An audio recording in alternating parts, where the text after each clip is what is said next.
Êxodo 39. Com fios de tecidos azul, roxo e vermelho fizeram as vestes litúrgicas para ministrar no lugar santo. Também fizeram as vestes sagradas de Arão, como o Senhor tinha ordenado a Moisés. Fizeram o colete sacerdotal de linho fino trançado e de fios de ouro e de fios de tecidos azul, roxo e vermelho. E bateram o ouro em finas placas, das quais cortaram fios de ouro para serem bordados no linho fino, com os fios de tecidos azul, roxo e vermelho, trabalho artesanal. Fizeram as ombreiras para o colete sacerdotal, atadas às suas duas extremidades para que pudessem ser amarradas. O cinturão e o colete por ele preso foram feitos da mesma peça. O cinturão também foi feito de linho fino trançado, de fios de ouro e de fios de tecidos azul, roxo e vermelho, como o Senhor tinha ordenado a Moisés. Prenderam as pedras de ônix em filigranas de ouro e nelas gravaram os nomes dos filhos de Israel, como um lapidador grava um selo. Então as costuraram nas ombreiras do colete sacerdotal, como pedras memoriais para os filhos de Israel, como o Senhor tinha ordenado a Moisés. Fizeram o peitoral, trabalho artesanal, como o colete sacerdotal, de linho fino trançado, de fios de ouro e de fios de tecidos azul, roxo e vermelho. Era quadrado, com 1 palmo de comprimento e 1 palmo de largura, e dobrado em 2. Em seguida, fixaram nele 4 fileiras de pedras preciosas. Na primeira fileira havia um rubi, um topázio e um berilo.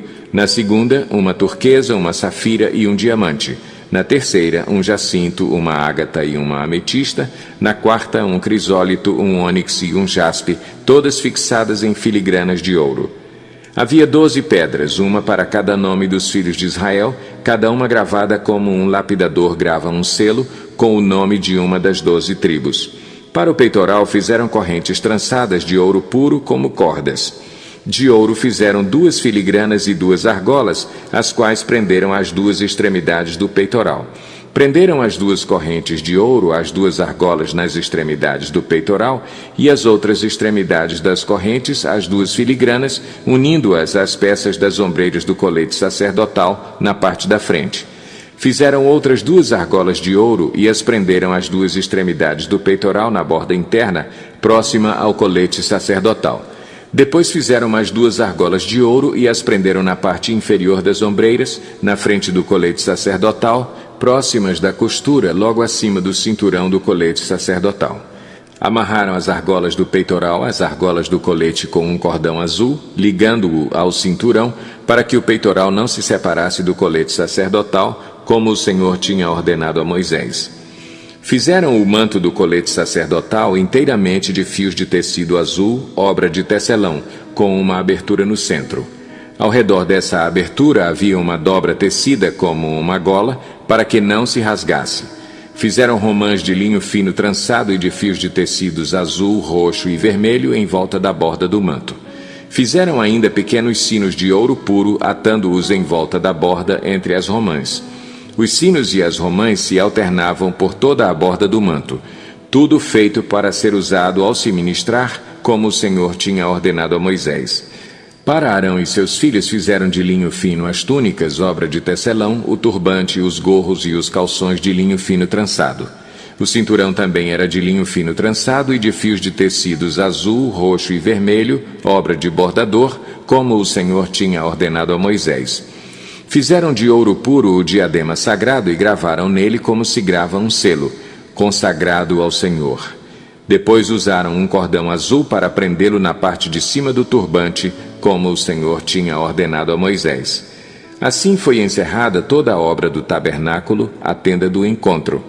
Os israelitas fizeram tudo conforme o Senhor tinha ordenado a Moisés. Então trouxeram o tabernáculo a Moisés, a tenda e todos os seus utensílios, os ganchos, as molduras, os travessões, as colunas e as bases, a cobertura de pele de carneiro tingida de vermelho, a cobertura de couro e o véu protetor, a arca da aliança com as suas varas e a tampa, a mesa com todos os seus utensílios e os pães da presença, o candelabro de ouro puro com a sua fileira de lâmpadas e todos os seus utensílios e o óleo para a iluminação, o altar de ouro, o óleo da unção, o incenso aromático e a cortina de entrada para a tenda, o altar de bronze com a sua grelha, as suas varas e todos os seus utensílios, a bacia e a sua base, as cortinas externas do pátio com as suas colunas e bases e a cortina para a entrada do pátio, as cordas e estacas da tenda do pátio, todos os utensílios para o tabernáculo, a tenda do encontro e as vestes litúrgicas para ministrar no lugar santo, tanto as vestes sagradas para Arão, o sacerdote, como as vestes de seus filhos, para quando servissem como sacerdotes. Os israelitas fizeram todo o trabalho conforme o Senhor tinha ordenado a Moisés. Moisés inspecionou a obra e viu que tinham feito tudo como o Senhor tinha ordenado. Então Moisés os abençoou. Êxodo 40. Disse o Senhor a Moisés: Arme o tabernáculo, a tenda do encontro, no primeiro dia do primeiro mês. Coloque nele a arca da aliança e proteja-a com o véu.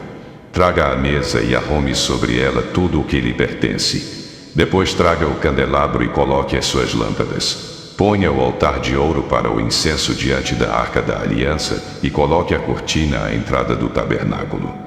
Coloque o altar dos holocaustos em frente da entrada do tabernáculo da tenda do encontro. Ponha a bacia entre a tenda do encontro e o altar e encha-a de água. Arme ao seu redor o pátio e coloque a cortina na entrada do pátio. Unja com o óleo da unção o tabernáculo e tudo o que nele há. Consagre-o e com ele tudo o que lhe pertence, e ele será sagrado. Depois, unja o altar dos holocaustos e todos os seus utensílios, consagre o altar e ele será santíssimo. Unja também a bacia com a sua base e consagre-a. Traga Arão e seus filhos à entrada da tenda do encontro e mande-os lavar-se. Vista depois Arão com as vestes sagradas, unja-o e consagre-o para que me sirva como sacerdote. Traga os filhos dele e vista-os com túnicas. Unja-os como você ungiu o pai deles para que me sirvam como sacerdotes. A unção deles será para um sacerdócio perpétuo, geração após geração. Moisés fez tudo conforme o Senhor lhe havia ordenado.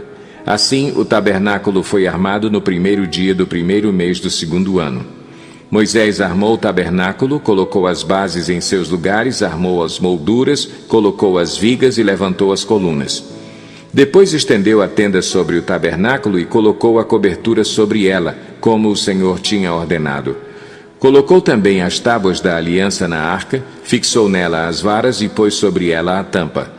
Em seguida trouxe a arca para dentro do tabernáculo e pendurou o véu protetor, cobrindo a arca da aliança como o Senhor tinha ordenado.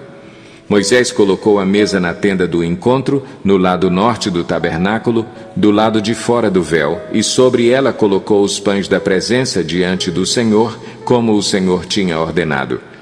Pôs o candelabro na tenda do encontro, em frente da mesa, no lado sul do tabernáculo, e colocou as lâmpadas diante do Senhor, como o Senhor tinha ordenado.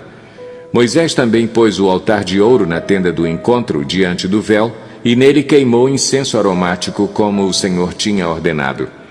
Pôs também a cortina à entrada do tabernáculo, montou o altar de holocaustos à entrada do tabernáculo, a tenda do encontro, e sobre ele ofereceu holocaustos e ofertas de cereal, como o Senhor tinha ordenado. Colocou a bacia entre a tenda do encontro e o altar, e encheu-a de água. Moisés, Arão e os filhos deste usavam-na para lavar as mãos e os pés. Sempre que entravam na tenda do encontro e se aproximavam do altar, eles se lavavam, como o Senhor tinha ordenado a Moisés. Finalmente, Moisés armou o pátio ao redor do tabernáculo e colocou a cortina à entrada do pátio. Assim Moisés terminou a obra. Então a nuvem cobriu a tenda do encontro e a glória do Senhor encheu o tabernáculo. Moisés não podia entrar na tenda do encontro porque a nuvem estava sobre ela e a glória do Senhor enchia o tabernáculo. Sempre que a nuvem se erguia sobre o tabernáculo, os israelitas seguiam viagem. Mas se a nuvem não se erguia, eles não prosseguiam, só partiam no dia em que ela se erguia. De dia, a nuvem do Senhor ficava sobre o tabernáculo, e de noite havia fogo na nuvem, à vista de toda a nação de Israel em todas as suas viagens. Encerramos aqui o nosso vídeo de hoje. Muito obrigado por ficar com a gente. Compartilhe esse vídeo, inscreva no nosso canal, ative notificações e até amanhã voltaremos com a continuação da nossa leitura, plano anual de leitura de forma cronológica. Deus abençoe vocês.